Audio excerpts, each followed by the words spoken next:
Ah, sim, Nossa, chamado. Começou o programa? E aí, gente, tudo bem com você, pessoal? Hoje eu senti no meu coração, né, e no meu íntimo, de fazer esse conteúdo, porque foi uma das coisas que virou muito a minha chave da minha vida. E pensei muito da importância desse conteúdo, de falar sobre essa questão das guerras contra o comércio ilegal, tá? Para a gente poder ter uma claridade. E muito necessário para ser falado, né, gente? Então, vamos lá ao tema, né, que eu particularmente eu considero muito importante ser falado e necessário, e entender de fato de verdade o porquê que as coisas dificilmente vai mudar. Por que nós vamos sempre ter essa continuidade desse combate do comércio ilegal sem realmente um resultado que resolva definitivamente esse problema do comércio ilegal, tá? Em todos os sentidos, tá? E esse foi minha chave de querer aprender a fazer minhas próprias coisas, tá? Então, vamos lá, né?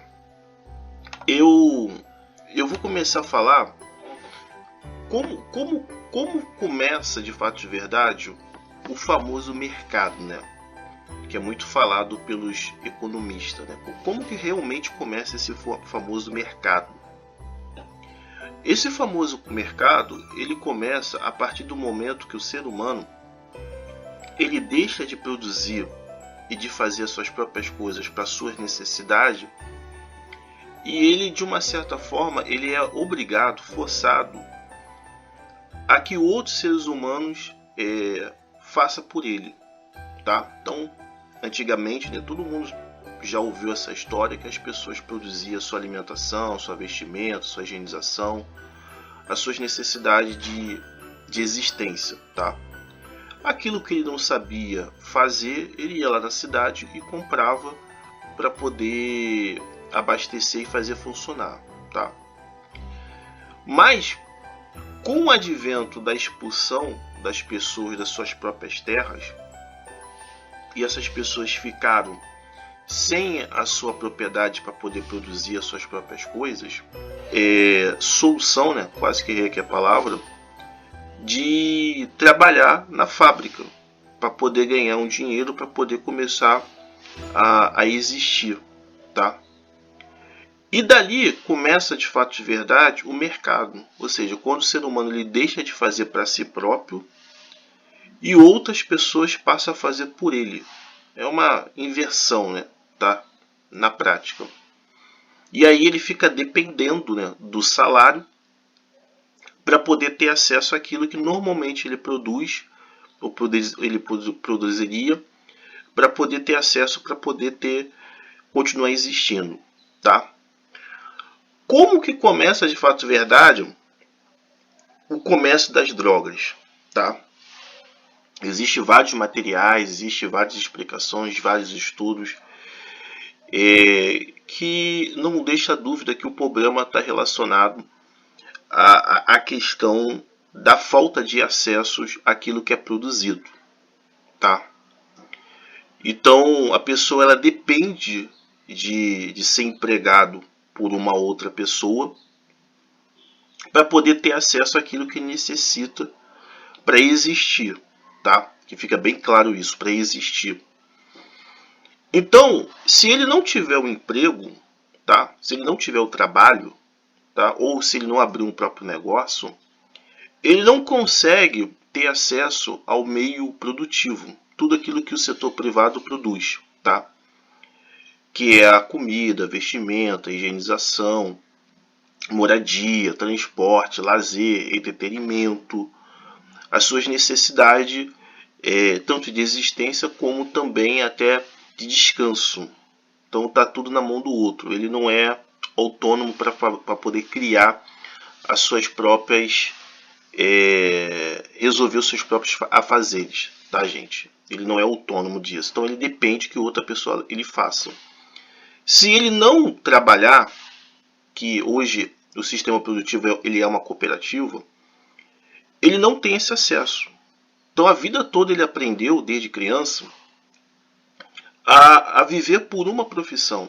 E que dessa profissão ele vai extrair todas as suas necessidades que ele precisa para poder usufruir daquilo que é criado nesse meio produtivo, tá? Que acaba sendo uma cooperativa. Só que o que acontece? Aí a gente vai pelo primeiro ponto, que talvez esse vídeo vai ficar um pouquinho longo, tá? Talvez até eu divido em duas partes, tá? Que é uma coisa que eu percebi quando quando eu era criança, tá, gente? Isso aí eu tô falando bem na época de 96, 97, 98, tá? Eu me lembro muito das vezes que com a minha mãe eu assistia muitas reportagens e até ouvia pessoas também nesse dilema, na seguinte questão, tá? Existe muita gente para trabalhar e muito pouco emprego para as pessoas ter acesso àquilo que é produzido. Emprego que realmente paga aquilo que realmente o ser humano precisa, tá? Ele precisa. Hoje em dia é uma exploração. Então como é que era a dinâmica quando eu era mais jovem? Para deixar bem claro o raciocínio. Abria lá, até hoje deve acontecer isso, abria lá umas 300 vagas de emprego, tá? E naquela época tinha 5.000, 6.000 pessoas para poder concorrer a essa vaga de emprego, tá, gente? Ou até mais. Era só isso? Não. Não era só isso, tá? Muitas das vezes eu já ouvi reportagem e até pessoas falando que ela ficava lá um mês antes de abrir a entrega do currículo naquela época, né? Não era tão digital. Ficava 2 semanas, ficava uma semana, ficava de 2 dias para o outro, para poder ter uma oportunidade para poder concorrer a uma vaga de emprego, tá? Só para você ver como é que a situação é tão drástica e tão caótica. Pessoal, deixa eu passar aqui uma informação aqui que faltou eu ter falado, eu esqueci. No capitalismo, a concorrência não é só de empresa contra outra empresa, tá? Que é muito falado, muito dito, né? A concorrência é de empresa contra outra empresa. A concorrência também entre pessoas que vão concorrer pela vaga do emprego e de pessoas que vão estar trabalhando, concorrendo também com outras pessoas, tanto internamente na empresa quanto a outra empresa. Então, temos a concorrência para poder ter acesso ao emprego, temos a concorrência interna na empresa, que acaba acontecendo, para subir de hierarquia, para mandar essas coisas, e tem a concorrência contra a outra empresa, que a outra empresa ela tem o risco de ser eliminada, o emprego que está na outra empresa desaparecer, enquanto a outra vai permanecer, vai se tornar mais forte. Então, para que fique bem claro, a concorrência não é só entre empresas, não. A concorrência também é entre trabalhadores. Pessoas que vão trabalhar, tanto para poder ter acesso ao emprego, e tanto para poder permanecer no emprego. Só para você entender. O que acontece com pessoas que não vão entrar no mercado de trabalho, ou vão se tornar empregado, ou vão ser microempreendedora no caso, são os excedentes, as pessoas que ficam desempregadas, elas ficam a alentar. E muitas das vezes tirava do seu próprio bolso, porque não aguentava ficar tantos dias, então tinha que revezar com uma outra pessoa, só para poder ir para casa descansar, dormir um pouquinho, para poder ter a oportunidade para trabalhar, né? Então é uma situação extremamente assim caótica, né? Desumana. Essa seria a palavra certa, entendeu? E na esperança de ter uma vaga para poder trabalhar, tá? Eu particularmente também tenho que falar isso, e isso é importante ser falado.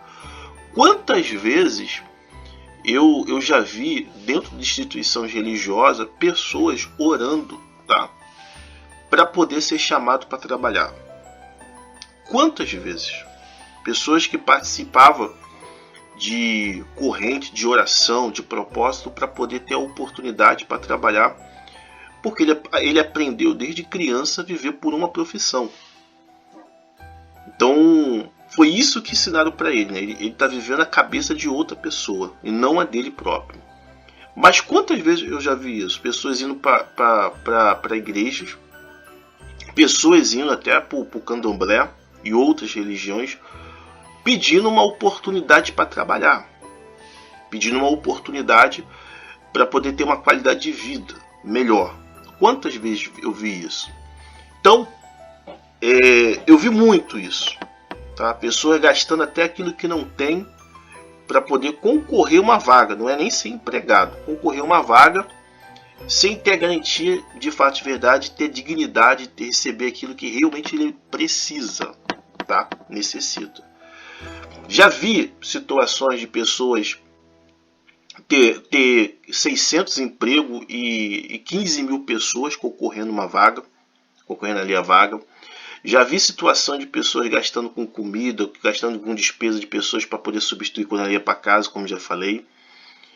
E já vi até a situação também de pessoas também desesperadas, porque ela fala, pô, eu preciso comer, eu preciso ter acesso às coisas, eu preciso usufruir, e eu já estou quanto tempo?